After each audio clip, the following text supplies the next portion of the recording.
evening, everyone, and welcome to the undisputed heavyweight champion of the world show made for the fans by a fan. I'm your host, as always, Richard Tiemann. This is the award-winning Fan Show.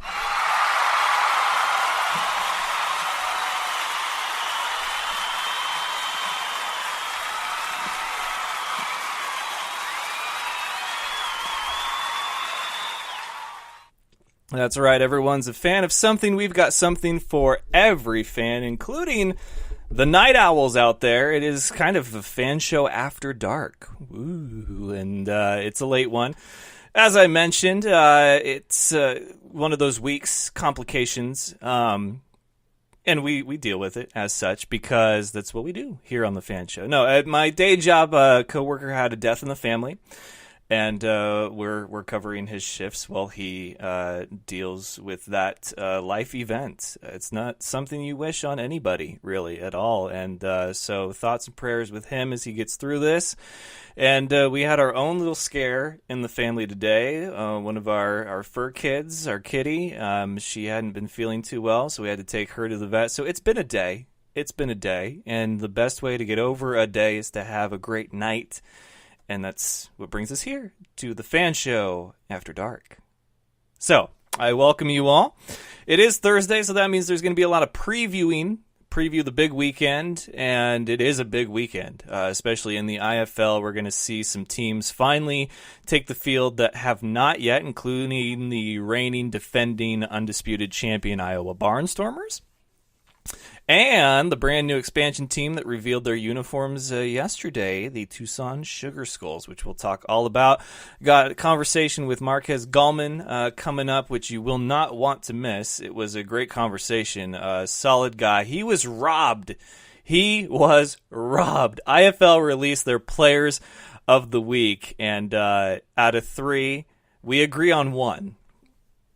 What do you do? What do you do? We agree on 1, and that's why I do my own, because I see things differently than the league does, but that's all right. And we're going to continue to do that week in and week out. Personally, I'm very excited for what could be the top 10 plays of the week. I had a lot of fun putting that video together. Now, of course, the top 10 is on the circumstance that you're able to watch the games afterwards on the YouTube, which sometimes you cannot. Sometimes the videos get pulled, and if that happens, I don't know what to tell you. I'll do my best. But if anyone from Nebraska is listening or watching on Facebook Live, I got to tell you, you need to get your cameras. You got to get your stuff together, because there was 3 plays that really could have been top 10 worthy, but because the camera angle missed it, the camera missed it entirely, or the angle was a bad one, you couldn't see the play. You heard the crowd's reaction, the announcer's reaction, but you could not, as a viewer from home, you could not see the play. That happened once on an interception. There was, I think, a head in the way, in the audience in the way of this, and then on that, even on the play that did make the top 10, the camera didn't keep up with the play, and so you missed the catch, but you get the point, right? So, Nebraska, get it together. Figure it out, okay? I'm available if you need me. If called upon, I can be there. I can help out. So let's go ahead. Let's get to the headlines. Let's do our previews, and then my conversation with Marquez Gollman. Again, thank you for joining me on this Thursday evening for the Fan Show After Dark.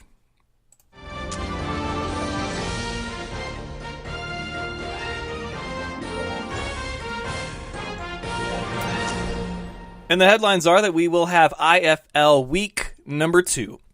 And headlines, of course, are brought to you by Dynamite Enterprises. They want to help customize your world. They make great products, stickers, banners, tablets, business cards, t-shirts, hats, beanies, you name it.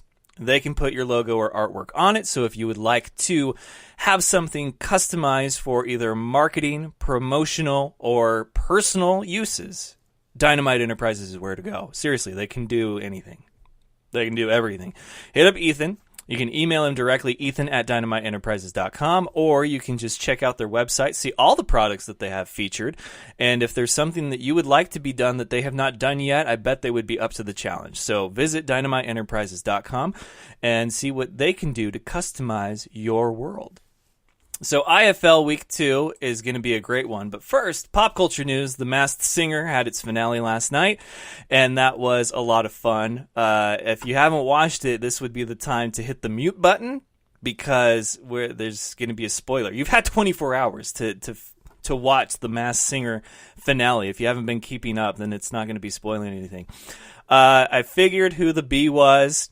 The peacock, I kind of knew, but... The monster, I had no clue. There was one friend I had who guessed it. I don't know how he guessed it because I was way off base with this. But the monster one, which I called, just didn't know who the hell he was. And to find out that it was T-Pain, I mean, that blew my mind. I mean, we're talking full-on sound effects. But beautiful voice.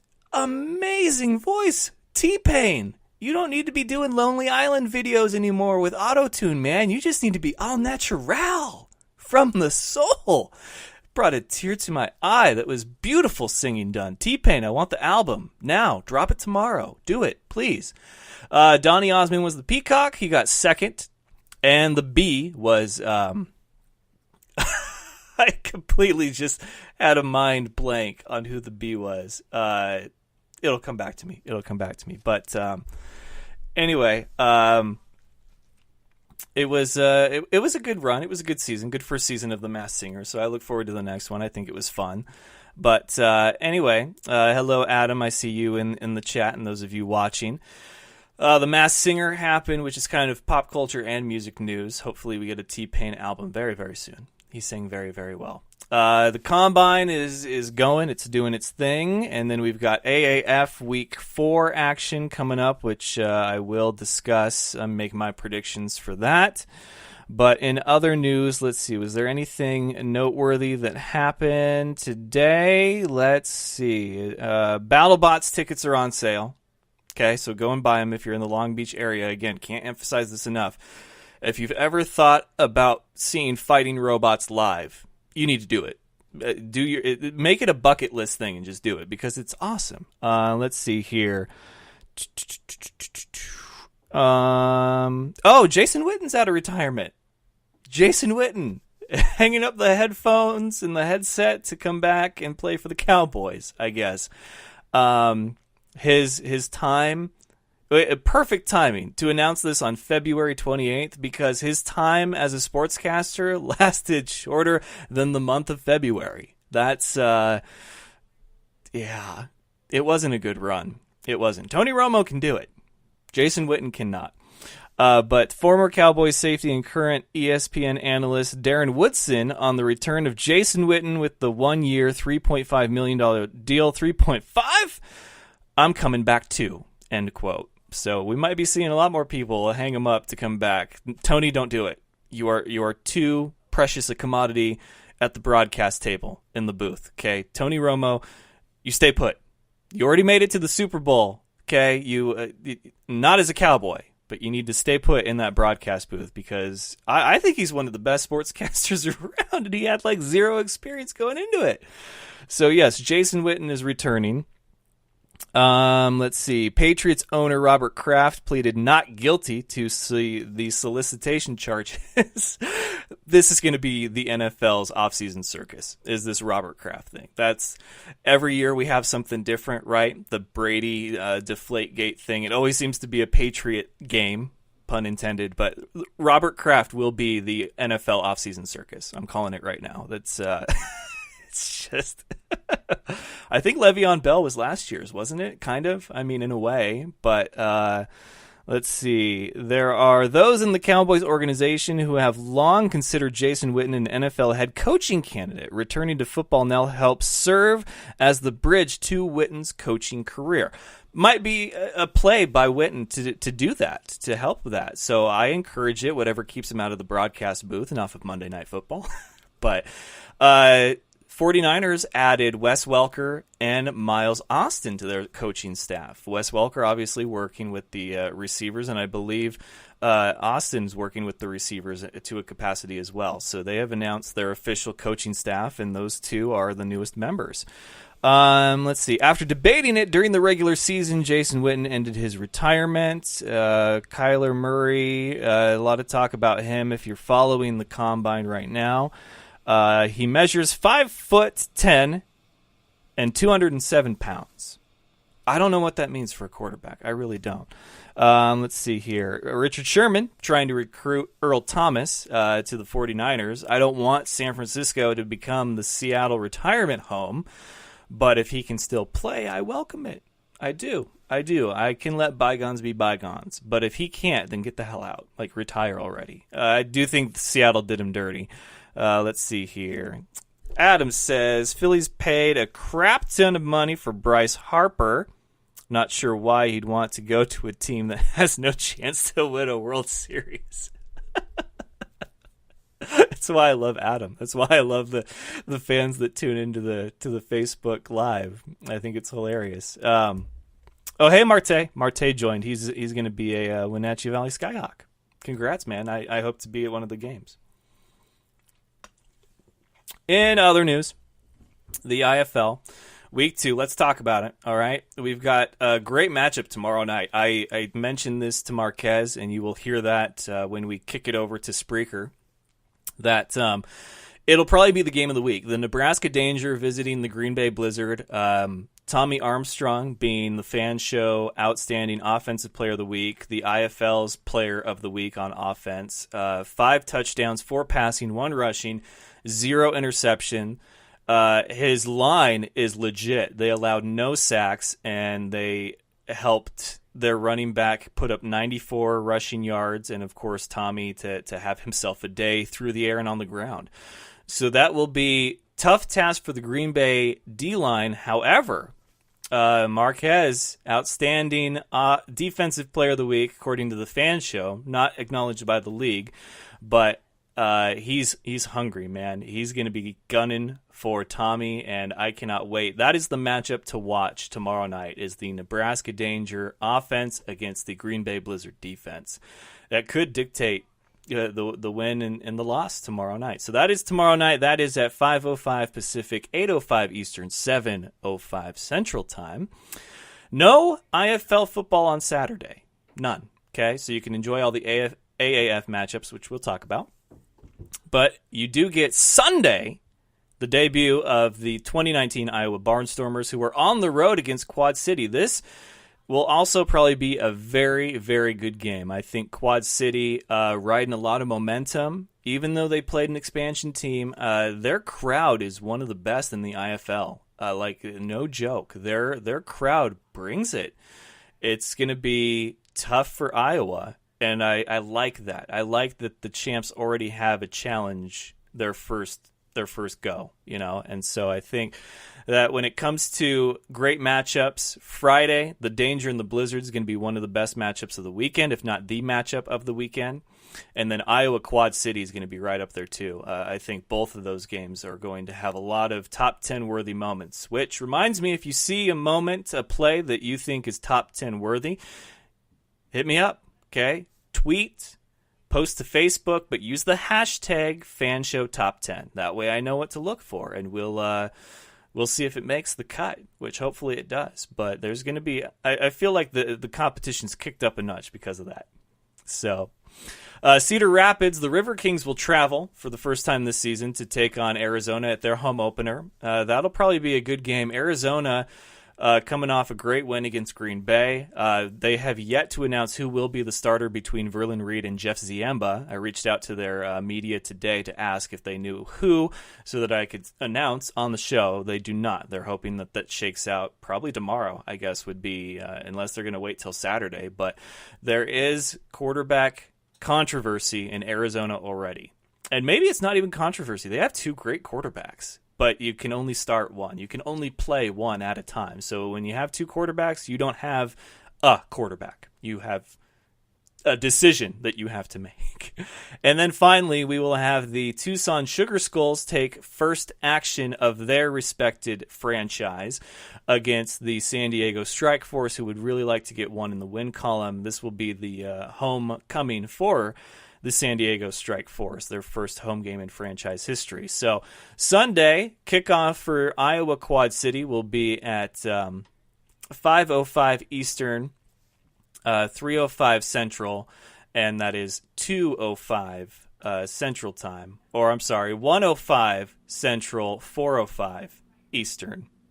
And then Cedar Rapids in Arizona, that will be 4:05 Central, which is 2:05 Pacific and 5:05 Eastern. And then Sugar Skulls and the Strike Force will have the regular kickoff time of 7:05 Central, 5:05 Pacific, 8:05 Eastern. I'll get it without even thinking about it eventually, but it hasn't happened just yet. So mark your calendars. Make sure that you tune in on YouTube, that you're subscribed to the Indoor Football League channel, and that'll be great. And then finally, let's go ahead and let's talk about the AAF, which we have another 4 matchups coming up, and let's pick some winners and losers, shall we? First up for Week 4 will happen Saturday, and that will be the San Diego Fleet going to Memphis to take on the Express. San Diego 2-1, Memphis 0-3. And as much as I would love to venture a bold prediction that Memphis would get this win, San Diego's doing everything right now. They're riding a 2-game winning streak. They're playing great football on both in every aspect of the game, both sides of the ball. So I like San Diego in this one. I don't think it'll be a blowout kind of game. I think it'll be Memphis has to play catch up. They might even have their opportunities to win, but I think San Diego will find a way to essentially keep them from mounting a comeback or getting the win, because they had it on lockdown last week, and I think they'll look to repeat that same success, that same formula on Saturday. That one, kickoff is 1 o'clock Pacific, and that'll be 4 o'clock Eastern. Then we have the Orlando Apollos taking a visit to Salt Lake to take on the Stallions. This one's a tough call. Apollos are undefeated, but the Stallions, despite having one win, they're players. They're competitive. This will probably be the game of the week, and I think Orlando is going to get 4-0. The Stallions looked great, but Orlando has looked even better. They've looked fantastic.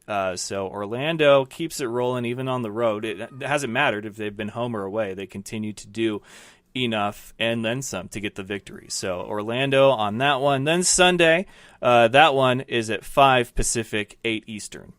Then Sunday at 1 Pacific, 4 Eastern, we will have the Commanders and the Iron. This could potentially be another great matchup for the AAF, especially this early on in the season. This could be the game of the week. But San Antonio, I don't know, they've struggled lately, and the Iron, they have their formula. They have their identity. I think the Iron get this win. I think the Iron are going to go to 4-0, and it's going to look like Orlando and the Iron as the teams to beat. But I like Birmingham against the Commanders. Commanders could do it, but they haven't shown me recently that they can make it happen when the moment is needed. And then we have finally at 5 Pacific and 8 Eastern, that will be the Atlanta Legends and the Arizona Hotshots. I don't see an upset anywhere on this schedule for Week 4. I don't. I'd love to call it. I really would. Like last week when I called the Stallions getting the win against the Hotshots, I just don't see it happening this weekend. The Legends are an absolute mess in the AAF, and I think the Hotshots are going to get back to winning. They're going to go 3-1, and the Legends are going to go 0-4.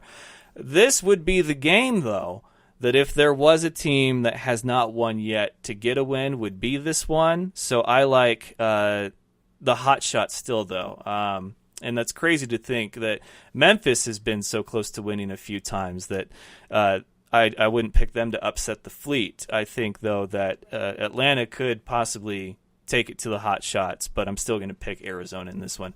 Adam with a comment says Salt Lake versus Orlando game of the week, possible championship preview. I don't. How does the conference work with this league? How's it structured? I don't like that there's conferences with 10 or less teams. I don't. I think that if you have 12, 10, or 8 teams in a league, you just take the best, the top 4. It's the easiest way to do it. And yeah, I get it for the alliance, that's half the league, but you can't honestly say that with 4 teams, that if there's a team in one conference as opposed to the other that has a lesser record than another team in a different conference, but they're still second place in their conference, that's fair for it's not. 8, 10, and 12, you take the best 4. Okay, plain and simple. There's no need for conferences. There's just not. You need to keep it simple. You need to keep it fair, most of all. So I'm not sure how their conferences. I think it's an East and West thing, which would make sense if Salt Lake and Orlando, obviously being East and West, that would be a championship preview. If it can happen, I'd like to see Orlando and the Iron, the Apollos and the Birmingham Iron, just because I think that offense against that defense, that's the matchup to watch. So there you have it. There are my predictions for Week 4 in the AAF. That's your games to watch as well, and then what's coming up for Week 2 in the IFL. Also, congratulations to Bert and Rob Brown for signing with the Orlando Predators. You guys deserve it. I'm glad to see you on the same squad. At least for now. It was supposed to happen in Spokane, and it didn't. Let's see here. Adam says, I think the top 2 in each division play division championships. Then they play the Alliance Bowl, or whatever it's called. I think it's the Alliance Championship or something. But it's in Vegas, and they have a date. So it's at a neutral location, which I think all sports should do. And the NFL, it's not technically a neutral location because the home team could potentially end up playing in the Super Bowl at that stadium. So I think I'd like the Super Bowl or a championship to be a destination game. I'd like it to be the same place every year. The Pro Bowl was that for a while, and that's what made it great, was you had an excuse to maybe go and vacation in Hawaii and check out some football. Now it's in Orlando, and there's nothing against that, but I like the idea of an event being in the same place every time, every year, so that then you can plan accordingly if it's something that you're interested in doing. The Super Bowl will never be that, but I think it would be great if they did have a designated location for the Super Bowl. And it's a city that, like what the Alliance is doing. They don't have a team in Vegas, but that's where the championship's going to be. That's a brilliant idea. It's a brilliant plan. Amazing job by their marketing team.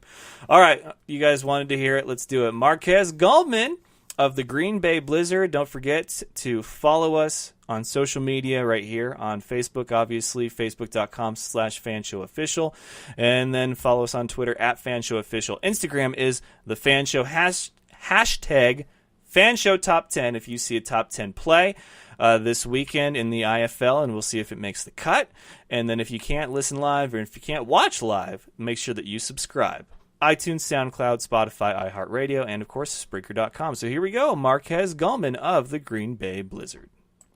Yes, sir. All right, ladies and gentlemen, joining me now is the Fan Show Outstanding Defensive Player of the Week, although the league apparently had a different choice. You were robbed, man. It is Marquez Gollman. How you doing? I'm doing good. How you doing? I'm doing great, man. It's great to catch up with you. I do love talking to the players that I felt had an outstanding week, because you were in the zone. You were out there, you were making plays, you had some picks, and you were doing your part. How does it feel to go out week 1 and have a performance like that? Week 1, it honestly, the performance was good individually, but being 0-1 it doesn't feel right, So yeah.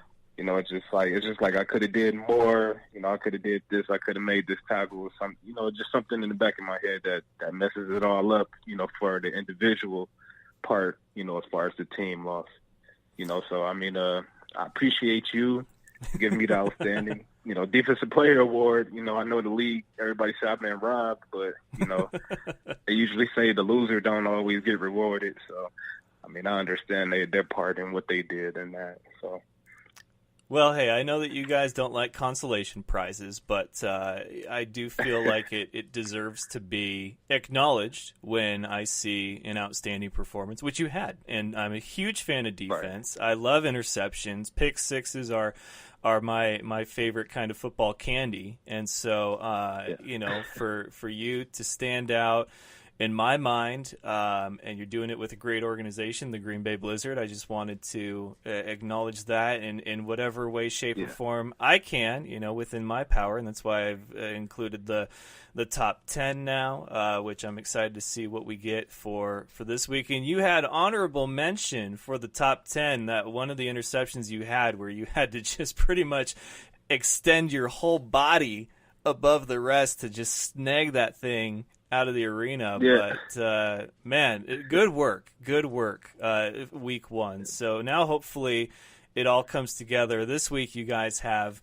a pretty tough task. You're at home again, but a Yeah. different opponent, and that being the Nebraska Danger, who had an outstanding week one offensively with Tommy Armstrong. As a competitor, as a DB, do you see a performance like that, like from Tommy Armstrong, and now you're pretty much just like, all right, man, bring your best. I want it. I want your best. Yeah. Yeah. See, see me. I've been watching Tommy since he was at Nebraska, in college, and like just playing against him. I mean, it didn't matter if it was in the NFL, in arena or wherever. Like playing against a competitor like that, just the type of quarterback he is. I know he's a winner. He's very athletic. You know what I'm saying? He can run. He has a very strong arm. You know what I'm saying? And it's just I look forward to matchups like this. It's something that it tests my competitive and it tests that inside myself. So I like to play against people that are at their top of their game, just to test where my game is. And, so I'm looking forward to this tomorrow. Yeah, I think it'll be a great opportunity for you guys. Having back-to-back home games to start the season is always comforting, to have that hometown crowd there in your corner and encouraging you. And Nebraska being a force offensively, and their defense was pretty good too. But it obviously creates opportunity for you guys on the defense to create plays, to dictate the tempo. What is something that Coach Roberson has really communicated and stuck with you as a member of the Green Bay Blizzard? With me personally, is just keeping all the guys just keeping their heads, keeping everybody intact, and just making sure we all on the same page as far as just on the field. If we all on different pages, then nothing will ever work. And last week we didn't give up no big no big plays as far as 40, 50-yard plays, and that's one thing he teaches us. Don't give them no big plays, like make them earn everything and stuff like that. But, it's just keeping everybody's head straight. I think that's one reason he named me captain of the team. Just, from the experience I have, I only played 1 year in the arena, but I mean, just the type of player I am is I lead by example more than yelling and a rowdy type, and that's one thing I think he's seeing in me. And I believe all my teammates, they get behind me on certain stuff, especially seeing the type of player that I am on the field, and the type of person that I am off the field. And that's one thing I believe that he, takes very good pride in on my behalf.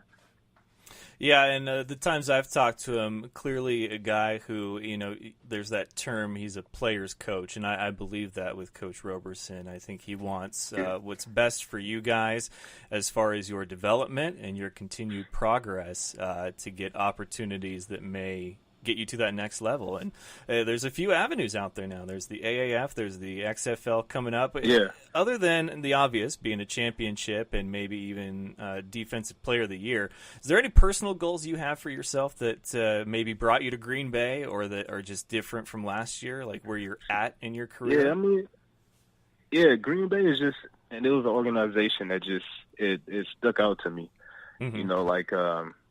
Roberson, I sent him my contract and, put as the subject, like, loyalty. He's been loyal for, I don't like last year when I was in Carolina, when I was in Lehigh. He tried to get me to come up here, but I'm like, I'm good where I'm at. And I end up getting hurt, and he ended up checking on me throughout the year, and like that stuff like that don't go unnoticed with me, And I try to give him my best effort for that simple fact is that he stayed loyal with me, he checked on me, he basically was like I don't want to say a dad type, but like a big brother type, and he just kind of just never left me alone basically until I signed the contract to come here. So he was on me for sure until I signed that contract here. But I feel like Green Bay is more of a family type organization that just it's going to help me excel in my football career. Honestly, with Larry and Kathy, and I feel like they have something real good brewing up here in Green Bay. Yeah, Green Bay has been one of my favorites, just because the live with the good and the bad and the ugly as far as if the team has a winning season, a playoff run, or struggles to win one game. Seems like the community is always behind you guys, which has got to be a great feeling as a player. Yeah, and that's another reason I came is that. But I'm really trying to give the community something to brag about and something more to cheer about than just having a football team here. I'm trying to give them something to brag about as far as winning.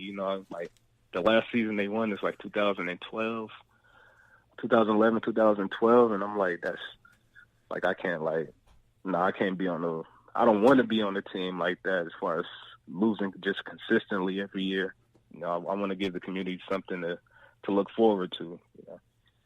Does seeing what Iowa was able to do last year give you any sort of difference of maybe perspective as a player? Because what I mean is that, that was their first championship in franchise history. And this is a team that had at one point in time Kurt Warner as a quarterback, right. and it seemed like it was so overdue and yet so well deserved. And that team, that roster from last year, those fans are going to be forever grateful for what they were able to accomplish last year. Is that something that when that happens, you think about when you sign on the dotted line for a team?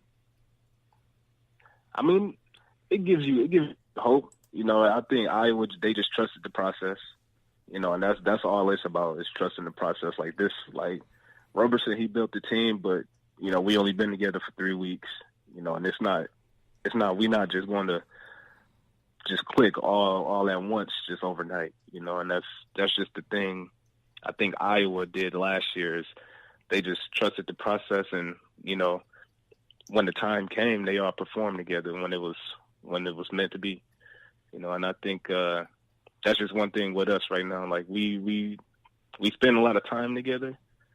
Like as far as with our living and stuff, we all live together and stuff like that. So I just think it's gonna take a little bit more time, But I feel like as a team, like we coming together way we just meshing a lot faster now after playing in our first game.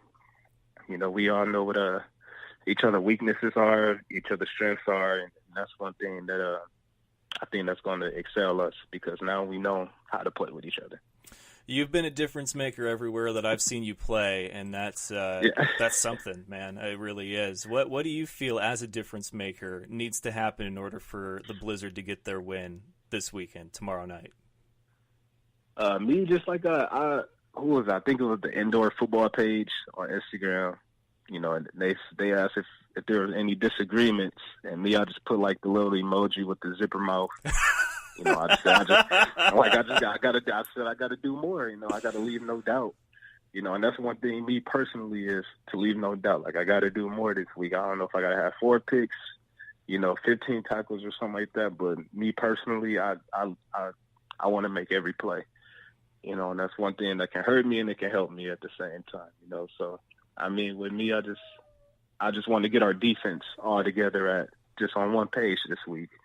Tomorrow I'm gonna talk about that, with my team, and I really just want to get this first win out of the way, in front of the home crowd personally. Yeah. And that's just the whole thing right now, and I'm focused on just getting this win out the way, making sure the defense is ready and show up because honestly, if they offense don't score, you know, they can't. It's gonna be hard for them to win.